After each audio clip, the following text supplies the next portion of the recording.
Now we've reached our first plot center, and I've marked it in the ground with this pin. I've also put a label on it, which indicates which plot number it is. So the label says plot number 1, which corresponds to plot number 1 on my forest map.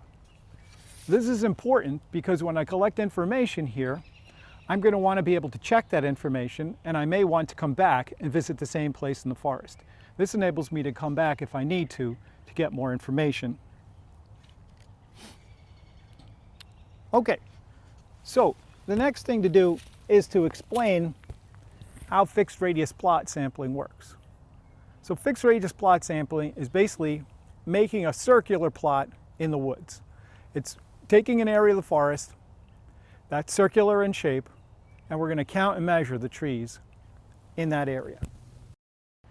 This is a 100-foot measuring tape, and we're going to use this to measure the radius of that circular plot. Now, when I'm working by myself, I'm going to hook the measuring tape to the center of this pin, and I'm going to stretch it out and measure the distance to each tree and to the edge of the plot. Now in this case, I'm using a 20th acre plot. So that means in total area, 20 of these plots would equal the area of 1 acre. A 20th acre plot has a 26.3 foot radius. So any tree that's within 26.3 feet of this plot center would be in the plot. Now, the way I proceed is I usually mark a tree that's very noticeable and very close. So I'm going to start with this tree right here, and I'm going to take a piece of chalk. I'm going to mark this tree. Okay, I'll call this is going to be tree number 1. Now I already knew that this was within 26.3 feet, but I'm going to measure it just to show you. So this tree is actually 5.7 feet from the plot center. Okay, so this tree would be in. Then I would take my measurement equipment. I would take all the measurements I need to take on this tree and go on. Usually I'm going to have a data sheet that I create in advance, such as this one I'm showing here.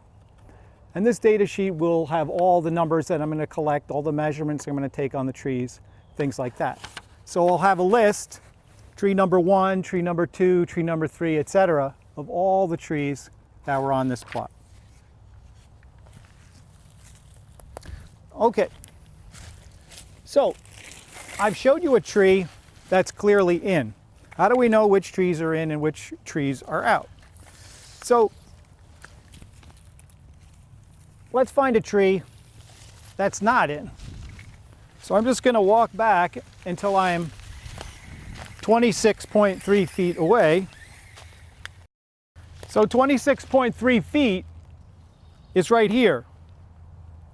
This tree is not in.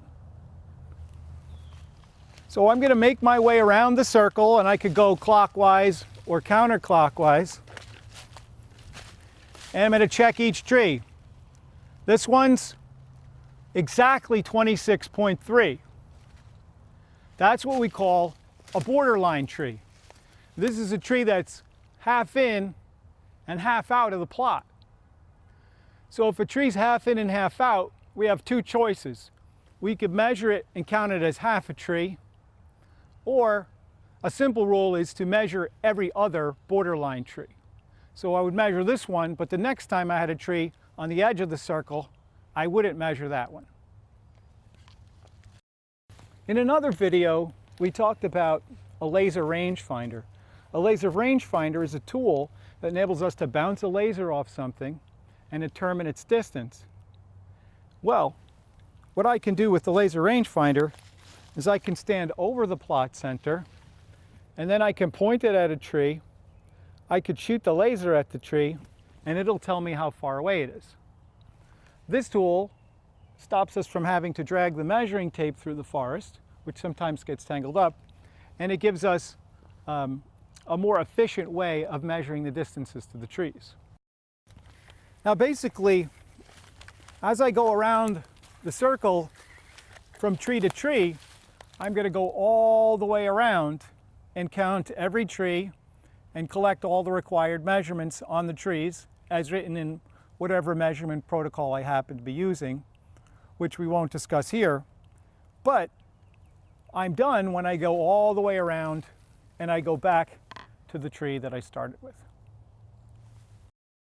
Once I finish counting and measuring all the trees, then I'll pick up all my equipment and I'll head off to the next plot.